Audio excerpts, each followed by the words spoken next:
I think, regardless of all of the negative shit that happens on Streamer University, as an old school streamer that has been doing this professionally for years, is one of the biggest content creators on this platform for almost the last, almost decade or so, I will tell you this. It's fucking awesome. Starting out with Streamer University. So for those of you who don't know, Cenat does this Streamer University thing. This is the second year that he's doing it. They pick from basically hundreds of thousands of young content creators, older content creators that want to make it in the world of streaming.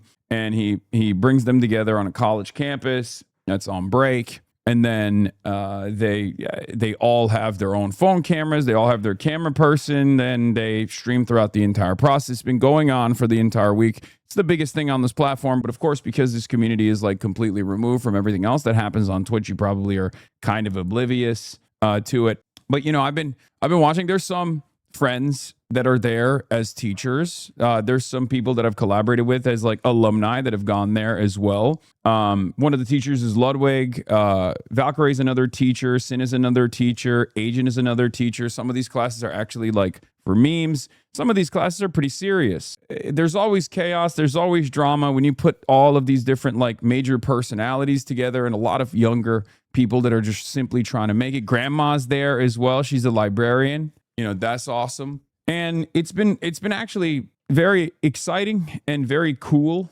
And I think, Kai Cenat's doing a phenomenal job overall, because these sorts of events are always going to be chaotic. I mean, look at streamer awards, right? Like Cutie Cinderella puts that together. That's a one-day event. It's not like an almost week-long event. And even then, there's plenty of drama and plenty of chaos and controversy that takes place whenever you bring a lot of these people together. It's going to happen regardless. A lot of people are going to be upset that they're not invited. A lot of people are going to try to make drama from the outside. There's going to be drama on the inside. That always happens. You're wrangling a bunch of clout goblins together, and it's pure chaos, especially because a big part of what they're trying to do is to fire off clips, right? They're trying to get clips out. They're trying to go viral. This is their biggest opportunity to become famous, right? So, it's a chaotic situation regardless. It's very difficult to control. But ultimately, what I will say is this: there's always going to be growing pains. Part of that is because it's not like a super professional event, but it's not supposed to be a super professional event. But there is no one else out there that is bringing this many new eyeballs, this many normie eyeballs, and on top of that, platforming younger content creators this much.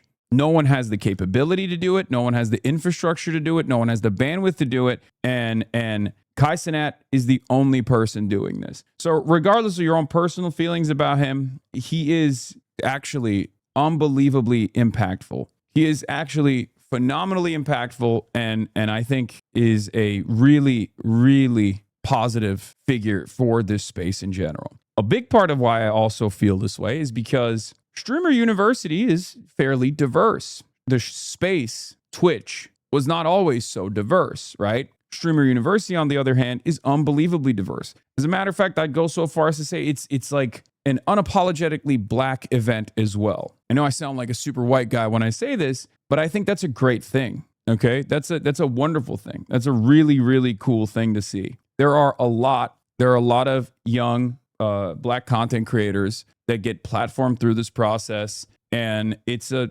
really there is nothing else that I've seen that has given this much opportunity to this many young creative black men and black women. DreamCon obviously does this as well, and I love RDC, as you guys know. I've attended DreamCon, and I really appreciate the RDC boys. Overall, this very directly will pull up and coming young black content creators with dreams who are very creative, and then allow them an opportunity unlike ever before, unlike they would ever receive, to become famous. It's crazy. It's really good. And I appreciate it. I appreciate it. I saw the data that almost nobody knew from last year is successful today.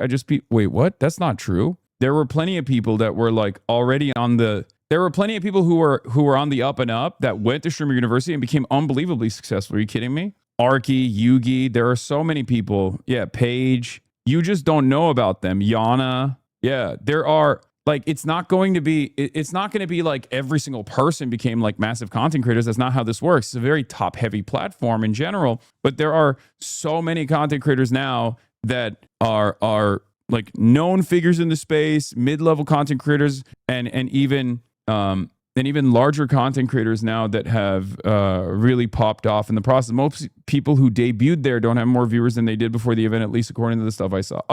Oh, you're talking about look, data analysis that tries to quantify something that is also qualitative is going to be difficult. It's still a very top heavy platform. Ludwig had Auto do the actual data. Oh, that's where you guys are coming from. Yeah, but I don't know what the secret sauce is. I don't know what the recipe is. I don't know the secret sauce or the recipe. But I think if you're already like on the up and up, if you're like kind of a known content creator, you do get a lot more opportunities from it. The number he's talking about is like 87% don't see the same views as they do at Streamer University. Yeah, that's a silly way to look at that data. That's a wrong interpretation of that data. I don't even know if Ludwig himself was making that point. Overall, I think it's a great way to establish your name. The average viewer increase after Streamer University's 4 viewers. Yeah, I hate stuff like that. Data points like that are designed specifically to show you that most people don't make it. I could have told you that already.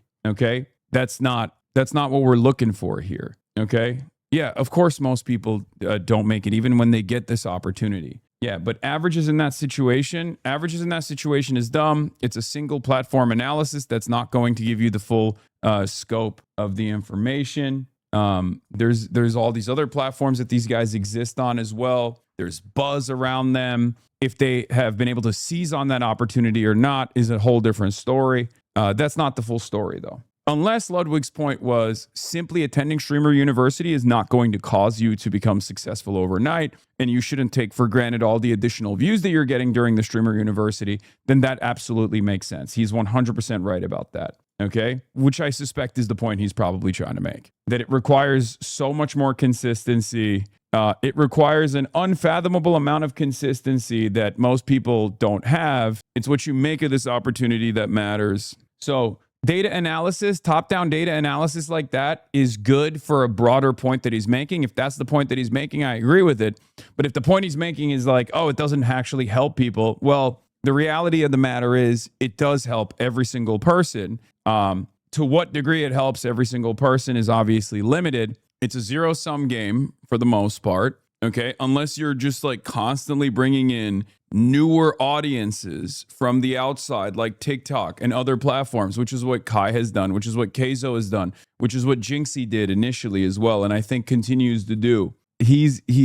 Like Ludwig is right that obviously you need to stay motivated. It's really difficult to stay motivated. It's really difficult to stay motivated when you don't have a lot going on, when you don't have built-in content, when you don't have a lot of excitement around you. You have to generate that buzz. One of the worst things, at least in my experience as a streamer, is when I pour my fucking heart and soul into a piece of content that I've tried to generate buzz around and like worked really hard to put together, as opposed to my like regular shit that I do, and it never reaches the same results. It's really sad. One example of it is like there's a lot of work, a lot of planning, and logistics that go into, for example, flying out to different places, doing these speeches, things of that nature, right? There's a lift associated with it that you don't have when you just fucking sit around at home. And like when I went to China, for example, but because of all these other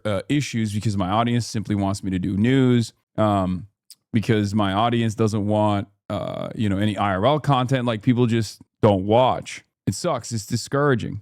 I obviously am super stubborn, so I will do it regardless, but that kind of stuff is super discouraging. Anyway, so you just got to push through it.